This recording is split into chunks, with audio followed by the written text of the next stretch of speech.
특히 여기 계신 조경기술 전문가 여러분께는 정말 실질적인 도움이 될 만한 내용으로 준비했습니다. 아시겠지만 이 PQ 제도는 단순히 최저가만 보고 업체를 선정할 때 생길 수 있는 문제들, 부실공사 같은 그런 위험들을 줄이려고 도입된 거잖아요. 네, 맞습니다. 핵심은 가격을 따지기 전에 먼저 계약을 제대로 이행할 능력이 있는가, 이걸 보겠다는 거죠. 공공시설물의 품질 그리고 안전, 이게 최우선이니까요. 그런데 이게 단순한 서류 절차는 아닌 것 같아요. 들어보면. 그렇죠. 그 이상입니다. 정부가 어떤 기업을 이 기업은 믿을 만하다 이렇게 보는지 그 기준을 아주 명확하게 보여주는 신호이기도 하고요. 그래서 이게 기업의 장기적인 사업 전략이나 기술 개발 투자 방향, 심지어 좋은 인력을 어떻게 확보할 건지 이런 계획에도 영향을 미치는 거죠. 상당히 정교하게 만든 산업정책 도구라고 볼 수 있습니다. 기업들한테 좋은 실적 관리하고 기술력 키우고 또 재무적으로도 튼튼하게 유지하고 좋은 평판 쌓으라고 이렇게 유도하는 거군요. 네, 바로 그겁니다. 그리고 이 PQ 제도는 당연히 법적인 근거 위에서 돌아갑니다. 큰 틀은 국가계약법령에서 정하고 있어요. 시행령 제13조 같은 데서 PQ 의무화를 명시하고 있죠. 네. 근데 사실 기업들이 진짜 주목해야 하는 건 그 아래 규정들입니다. 특히 조달청에서 내놓는 입찰 참가 자격 사전심사 세부 기준, 이게 제일 중요해요. 여기에 실제 심사 항목이 뭐고, 배점은 어떻고, 점수는 어떻게 계산하는지 이런 실무적인 내용이 다 담겨 있거든요. 법은 큰 틀을 잡고 실제 운영은 조달청 세부 기준에서 정하는 거군요. 상위 법령은 좀 안정적이지만 이 세부 기준은 정부 정책 방향에 따라서 비교적 좀 유연하게 바뀔 수가 있어요. 예를 들어서 요즘 일자리 창출 중요하게 생각하잖아요. 네, 그렇죠. 그러면 법 개정 없이도 이 세부 기준만 고쳐서 신인도 평가에 관련 가점을 추가할 수 있는 거죠. 그렇군요. 그럼 법의 큰 그림도 알아야 하지만 조달청 세부 기준 바뀌는 걸 계속 따라가야겠네요. 진짜 실무에서는. 네, 그게 실질적인 대응 전략의 핵심입니다. 꾸준히 모니터링해야죠. 그럼 어떤 공사들이 이 PQ 심사 대상이 되는 건가요? 모든 공공공사가 다 이걸 하는 건 아니죠? 네, 아닙니다. 주로 규모가 크거나 아니면 기술적으로 좀 복잡한 공사들이 대상이에요. 금액으로 보면 보통 추정 가격이 한 200억 원 또는 300억 원 이상 되는 대형 공사에 적용됩니다. 예전엔 100억 기준이었는데 이게 좀 올라갔어요. 규모가 꽤 커야 하는군요. 네, 그리고 특정 종류의 공사들이 좀 지정되는 편이에요. 예를 들면 아주 긴 교량이나 터널, 댐, 공항, 항만, 철도, 지하철 같은 거요. 중요한 사회 기반 시설들이죠. 또 발전소나 대규모 폐수 처리장 같은 에너지나 환경 시설, 아니면 연면적이 아주 넓은 공공청사 같은 건물도 해당될 수 있고요. 시공뿐만 아니라 다른 분야도 해당되나요? 네, 이런 시공 외에도 설계나 감리, 또 건설사업관리, CM이라고 하죠. 이런 고가의 기술 용역에도 건설기술진흥법 같은 법에 따라서 비슷한 방식의 사업 수행 능력 평가, 즉 PQ가 적용됩니다.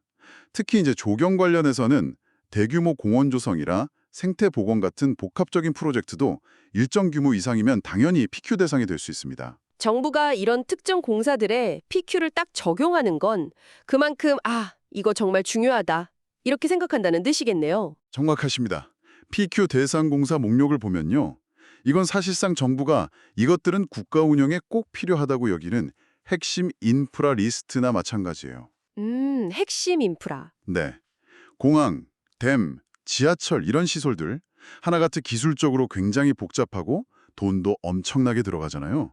만약 이런 공사가 잘못되면 그 사회적인 파급 효과가 어마어마하고 또 국민 안전에도 바로 연결될 수 있고요. 그렇죠. 위험 부담이 크죠. 그래서 정부는 이런 핵심 시설 공사만큼은 가격 이야기하기 전에 계약 이행 능력이 확실한지부터 보자. 이런 강한 메시지를 PQ 제도를 통해 보내는 겁니다.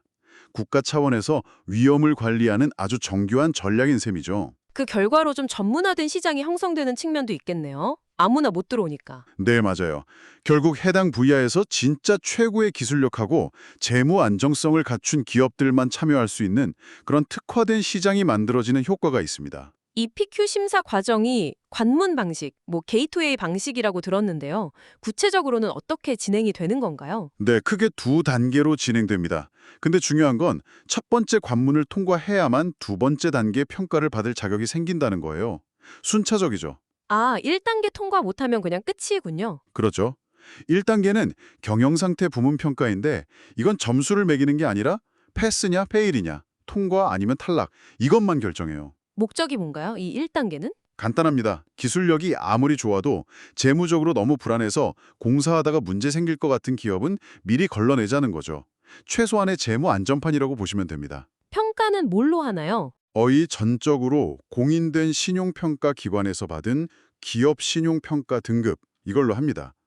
발주 기관이 공고할 때 회사채 기준 BB 플러스 이상 이런 식으로 최소 등급을 딱 정해놔요. 여기에 미달하면 다른 거 볼 것도 없이 그냥 바로 탈락입니다. 기술력이 아무리 좋아도 소용없어요. 와, 신용등급 하나 때문에 첫 관문에서 그냥 떨어질 수도 있다니. 기업 입장에서는 정말 중요하게 관리해야겠네요. 바로 그겁니다. 그게 핵심이에요. 이 패스페일 방식 때문에 기업의 신용 등급은 그냥 재무 지표가 아니라 뭐랄까 협상 불가능한 전력적 자산이 돼버린 거예요. 어떨 때는 특정 분야 기술력보다 이 신용 등급 지키는 게 더 중요할 수도 있어요. 실제로 그런 경우가 있나요? 네, 있습니다. 세계적인 기술력을 가진 회사라도 갑자기 경영이 좀 안 좋아져서 신용 등급이 기준 밑으로 떨어지면 대형 공공공사 입찰 시장에서 그냥 배제될 수 있어요. 갑자기요.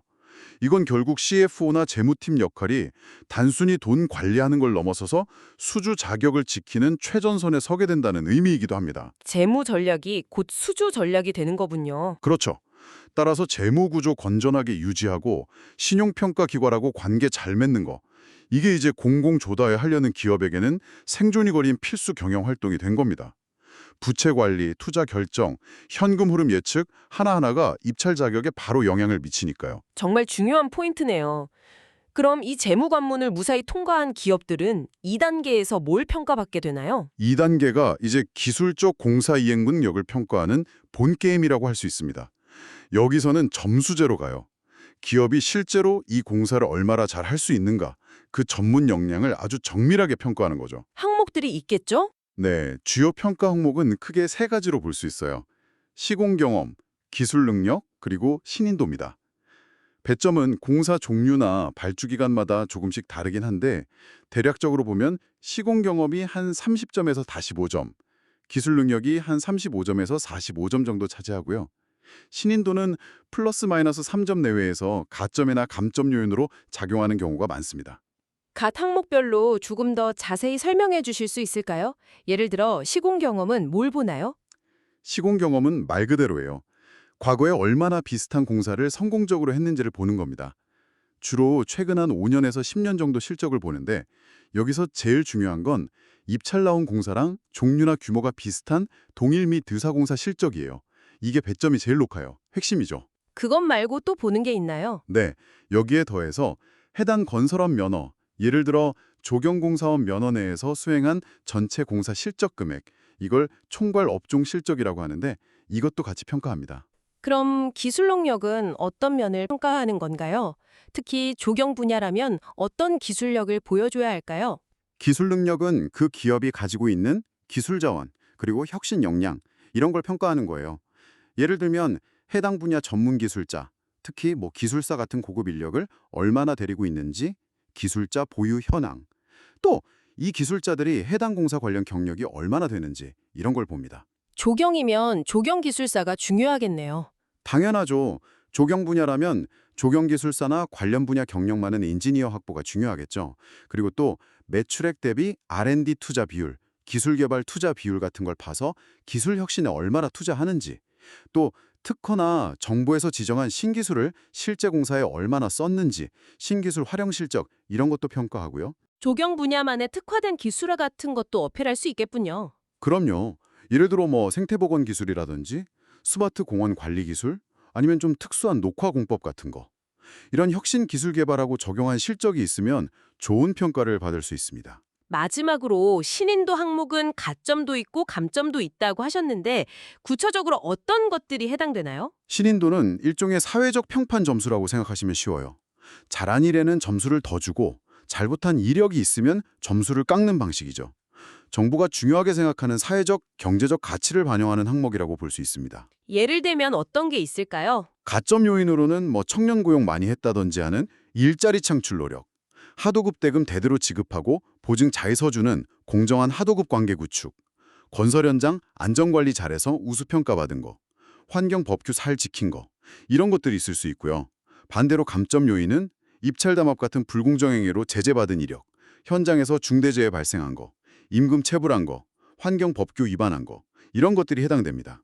이 신인도 항목이 단순히 점수만 더하고 빼는 게 아니라 정부 정책을 유도하는 역할도 하는 거군요. 네, 그렇습니다. 아주 중요한 포인트예요. 신인도 항목 덕분에 PQ 제도가 단순히 기술이나 재무 능력만 보는 걸 넘어서서 정부의 정책 목표 달성을 위한 강력한 유인책으로 활용될 수 있게 되는 겁니다. 예를 들어 주실 수 있나요? 만약 정부가 일자리 창출을 아주 중요하게 생각한다, 그러면 PQ 신인도 평가에서 고용 창출 잘하는 기업한테 높은 가점을 주는 거예요. 그럼 기업 입장에서는 당장 이 프로젝트에 필요한 사람 말고도 다음번 수주 경쟁에서 유리해지려고 추가로 고용을 더 할 수도 있겠죠. 자발적인 고용 확대를 유도하는 거죠. 다른 정책들도 마찬가지겠네요. 공정거래나 중소기업 상생 같은 거요? 네, 맞습니다. 공정거래 질서 확립, 중소기업과의 상생, 안전문화 정착 같은 다른 정책 목표들도 다 이런 방식으로 PQ를 통해서 장려하거나 또는 강제할 수 있습니다. 그래서 이제 성공적인 PQ 통과를 위해서는 시공 능력뿐만 아니라 건실한 ESG 경영, 즉 환경 E, 사회 S, 지배구조 G 측면에서의 노력, 그리고 준법 경영 체계를 갖추는 게 필수가 된 시대예요. 특히 경쟁이 치열하면 이 신인도 점수 1, 2점이 중요하겠어요. 그럼요. 당락을 결정짓는 결정적인 변수가 될 수도 있습니다. 그렇군요. 그럼 이 복잡해 보이는 PQ 심사, 실제 절차는 어떻게 진행되나요? 기업 입장에서의 흐름을 좀 설명해 주시죠. 네, 크게 4단계 정도로 볼 수 있습니다. 우선 발주기관이 PQ 심사 기준을 포함해서 입찰 공고를 내죠. 그럼 참여하고 싶은 기업들은 공고에서 요구하는 서류들, 예를 들면 시공실적 증명서, 재무제표, 기술자 보유 현황, 신용평가 등급 확인서 같은 것들을 준비해서 정해진 기한 안에 신청을 해야 합니다. 기한은 보통 얼마나 주나요? 보통 입찰 공고 열람 기간 끝나고 나서 한 10일 정도, 그 정도의 신청 기간을 줍니다. 신청 접수가 끝나면 바로 심사에 들어가나요? 네, 발주기관이 제출된 서류들을 가지고 본격적으로 심사를 진행합니다. 이때 상당 부분은 국가종합 전자조달 시스템, 바로 나라장터, G2B를 통해서 전자적으로 처리돼요. 아, 시스템으로 많이 하는군요. 네, 건설 관련 협회나 신용평가기관 같은 외부기관에 등록된 기업 정보들이 시스템에 다 연동돼서 활용되는 거죠. 심사 방식은 아까 말씀드린 대로 1단계 경영상태 패스페일 평가 먼저 하고 여기서 통과한 기업들을 대상으로 2단계 기술적 공사 이행 능력 점수를 계산합니다. 심사 결과는 어떻게 알 수 있고 혹시 결과에 동의 못하면 어떻게 하죠? 심사가 끝나면 발주기관은 신청한 모든 업체에게 개별적으로 결과를 통보해 주고요. PQ를 통과한 입찰 적격자 명단을 공지합니다. 만약에 결과에 좀 이의가 있거나 궁금한 점이 있는 탈락업체는 정해진 기간 안에 발주기관에 이의를 제기하거나 평가 결과에 대해 설명을 요청할 수 있습니다. 그 절차까지 끝나면요? 네, 그 절차까지 다 마무리되면 마지막으로 PQ를 통과한 적격업체들만 최종 가격 입찰에 참여할 자격을 얻게 됩니다. 그 후에 현장 설명회 같은 걸 거쳐서 가격 입찰서를 제출하고 최종 낙찰자는 이 적격 업체들 중에서 예정 가격 대비 최저가를 썼거나 아니면 종합심사 낙찰제 같은 해당 공사에 적용되는 방식에 따라 선정되는 거죠. 나라장터 시스템을 통해서 많은 부분이 전자적으로 처리된다는 점이 좀 인상적인데요. 이게 기업들의 입찰 준비 방식에도 영향을 좀 미쳤을 것 같아요. 이건 상당히 큰 변화를 가져왔습니다. 예전에는 입찰 공고 나면 그때부터 막 부랴부랴 관련 서류 준비하고 그랬잖아요. 네, 그랬겠죠. 근데 이제는 기업의 PQ 관련 자격 요건, 이걸 뭐랄까 디지털 자격 프로필이라고 부를 수 있을 텐데 이걸 평상시에 계속 관리해야 하는 시대로 바뀐 겁니다. 왜 그렇게 된 거죠? 데이터 때문인가요? 네, 맞아요. 왜냐하면 PQ 평가의 상당 부분이 나라장터 시스템에 연결된 건설협회, 신용정보회사, 기술인협회 같은 외부기관 데이터베이스에 의존하기 때문이에요. 예를 들어서 우리 회사의 최근 시공 실적이나 기술인 인력 변동사항, 재무상태 변화 같은 것들이요. 해당 원천기관 DB에 실시간으로 정확하게 업데이트되어 있어야만 PQ 심사 때 불이익을 안 받아요. 만약에 그쪽 정보가 잘못돼 있으면 우리 회사가 손해볼 수도 있겠네요. 그렇죠. 만약에 제3자 기관 DB 정보에 오류가 있거나 뭐가 누락되어 있다. 그러면 우리 회사 실제 역량하고 상관없이 평가 점수가 깎이거나 진짜 최악의 경우에는 실격 처리될 수도 있는 거죠. 그럼 입찰 준비라는 게 이제 서류 만드는 걸 넘어서는 거네요? 네. 그래서 이제 성공적인 입찰 참여는 단순히 개별 프로젝트에 맞춰 서류 잘 만드는 걸 넘어서서 기업의 공식 데이터를 항상 PQ 평가 기준에 맞게 최상의 상태로 유지하고 관리하는 것.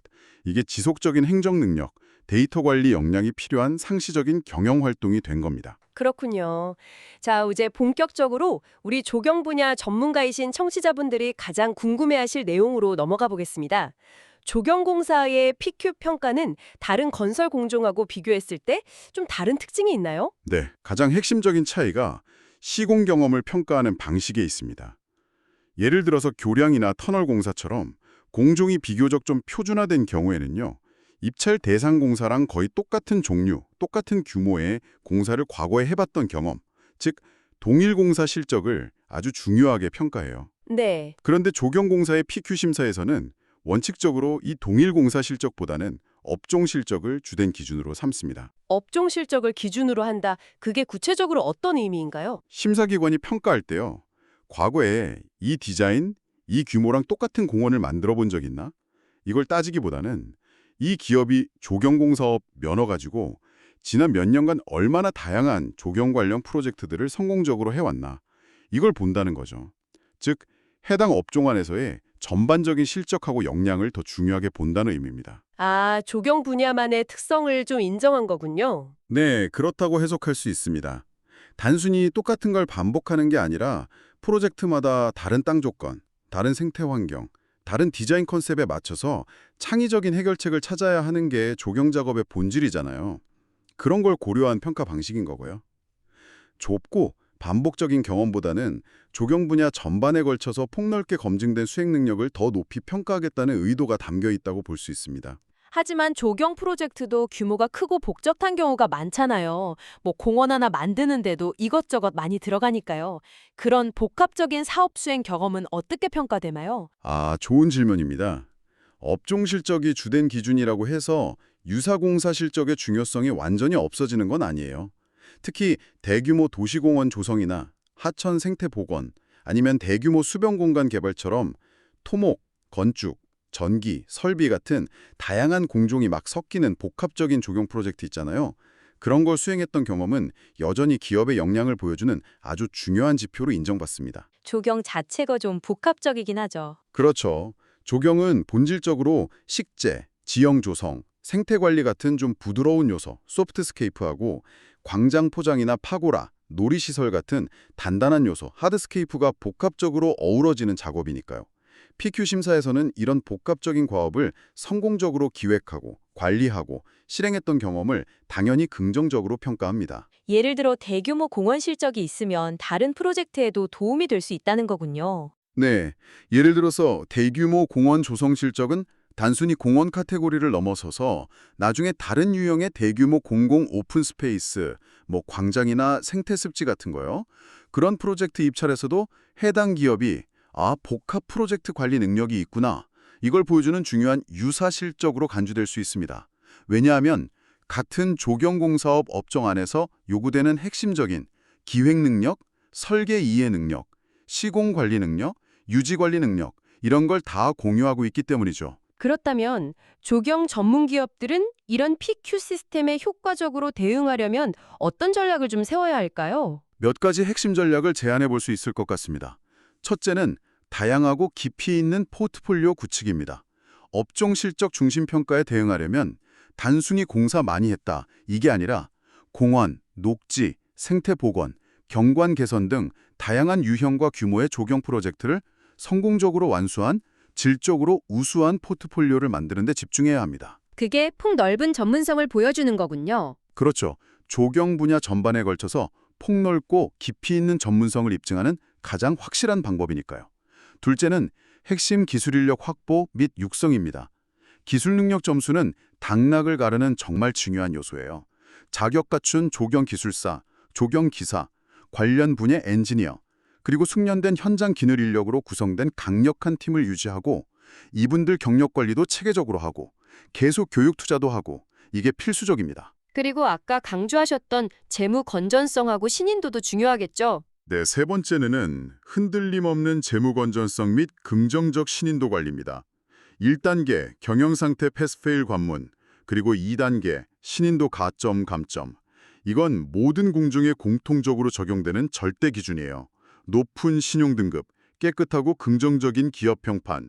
이게 성공적인 수주 활동의 기본 전제 조건이라는 거 잊으면 안 됩니다. 마지막으로 또 뭐가 있을까요? 마지막으로는 전략적인 공동도급 활용입니다.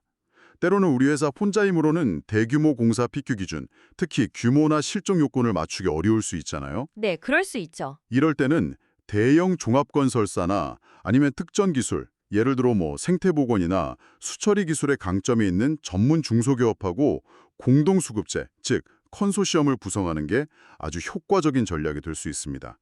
이걸 통해서 부족한 부분을 서로 메우고 더 큰 규모의 프로젝트 시장에 진입할 기회를 잡을 수 있는 거죠. 조경공사 PQ에서 동일 공사 실적 대신 업종 실적을 주로 보는 방식이 참 흥미로운데요. 이런 평가 방식이 조경 분야에 주는 좀 더 깊은 의미 같은 건 없을까요? 그거 아주 중요한 지점입니다. 조경공사 PQ 평가에서 업종 실적을 강조한다는 건요. 규제 당국이나 발주대관이 조경 분야를 단순히 그냥 표준화된 매뉴얼 따라서 시공하는 일반 건설업하고는 좀 다르게 본다는 걸 의미해요. 즉, 각 프로젝트의 고유한 맥락 속에서 창의적인 디자인 능력, 전문적인 문제 해결 능력이 요구되는 전문 분야로 인식하고 있다는 걸 시사하는 거죠. 생각해보면 그렇네요. 똑같은 조경이란 건 없으니까요. 맞아요. 생각해보면 교량 건설하는 공화 원리는 비교적 보편적일 수 있잖아요. 근데 성공적인 조경 프로젝트는 그 장소만의 독특한 생태적 조건, 역사나 문화적 배경, 지역 주민들의 요구, 미학적 가치, 이런 거에 아주 깊이 의존합니다. 사실상 의미 있는 두 개의 조경 프로젝트는 결코 완전히 동일할 수가 없죠. 그래서 업종 실적을 보는 게 더 타당하다는 거군요. 네. 따라서 업종 실적이라는 좀 더 넓은 렌즈를 통해서 평가함으로써 PQ 제도는 복잡한 식재계획 수립 능력이나 섬세한 토양 및 수자원 관리 기술, 예술과 구조물을 조화롭게 통합하는 능력, 그리고 계속 변화하는 자연 조건이나 사회적 조건에 대응하는 능력 같은 거요. 이런 조경 분야가 가진 본질적이고 근원적인 역량을 더 효과적으로 측정할 수 있게 되는 겁니다.